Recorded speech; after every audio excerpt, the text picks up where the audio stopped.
Welcome to another episode of Behind the Scenes at Holy Spirit. Today we're in the very balls of the church, and it is here, the very guts of what's underneath, that makes the glory up above on Sunday happen. This is the boiler. Perhaps we could call it the beast. It's a little kind of needs a little tender love and care, but it is going strong. And it helps make everything happen up above during those cold, wintry days. And being we're down here, let me show you one more thing that you might find of interest. Wow, look at this puppy. Isn't it amazing? It's the old boiler, and it seems to me it would make a great present. Not sure what I have much use for that, but it seems really cool. Anyway, if anybody would want it, you're welcome to come and get it, but you'll have to take it out yourself. This is the command center for the pneumatics. Pneumatics is the system of having a certain thermometer using fluid running through little tubes. Now, in doing so, we're allowed to control the temperature of the church. But it also makes it difficult when there's little leaks in these pipes and everything gets kittywampus.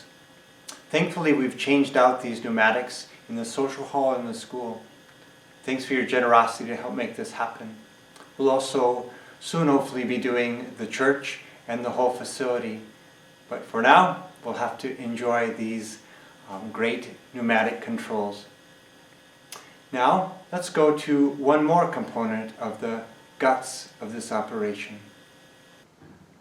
All of the steam that the boiler produces run through really the guts of the parish in all these tunnels, like the one I'm standing in right now.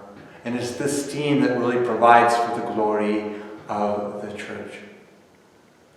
Maybe we can think about this whole sense of how do we prepare? What is the guts of our preparation for the glory of the Sunday Mass?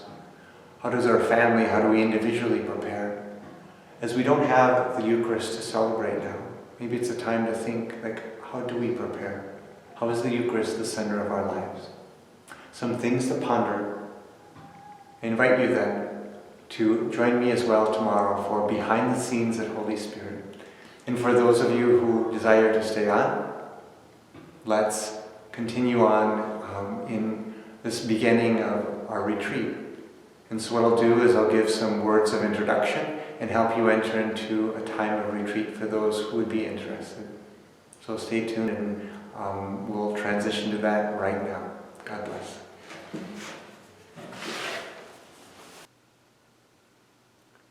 Welcome. I encourage you to stay on and take part in this at-home retreat.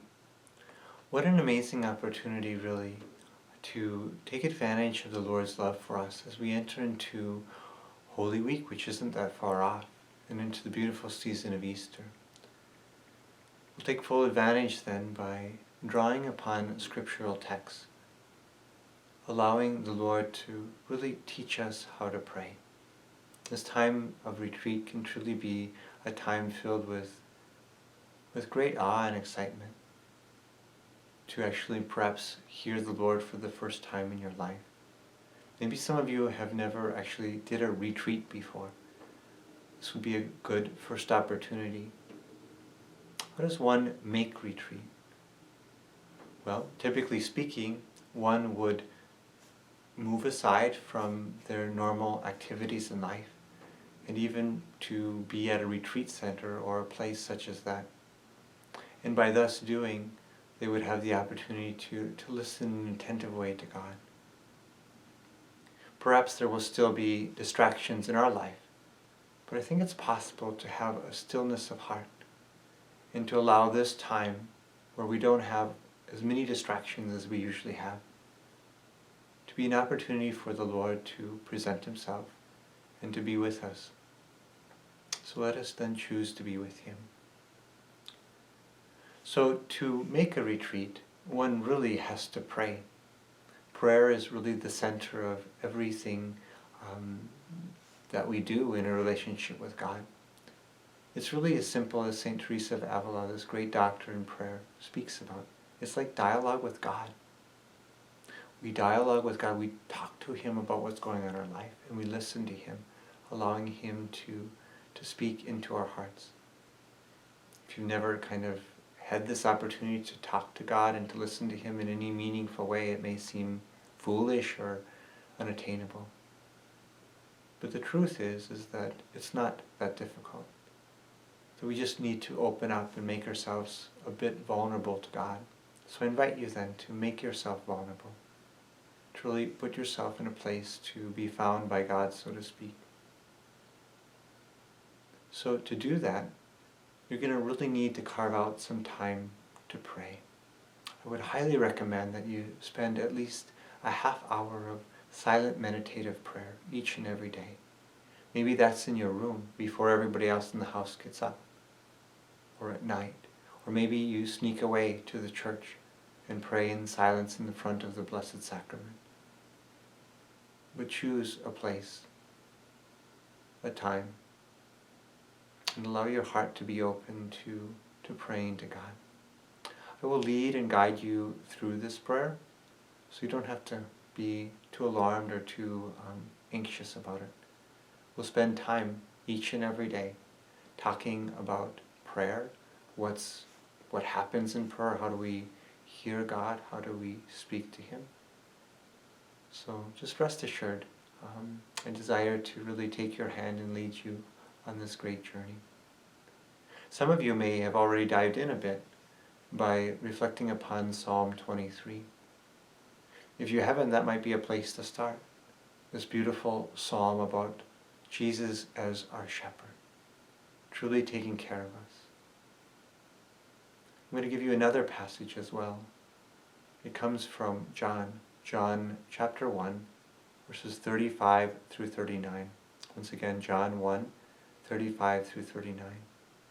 And what I want you to do is just, in that half hour of your prayer, is to take and just read that passage. You can read it over several times.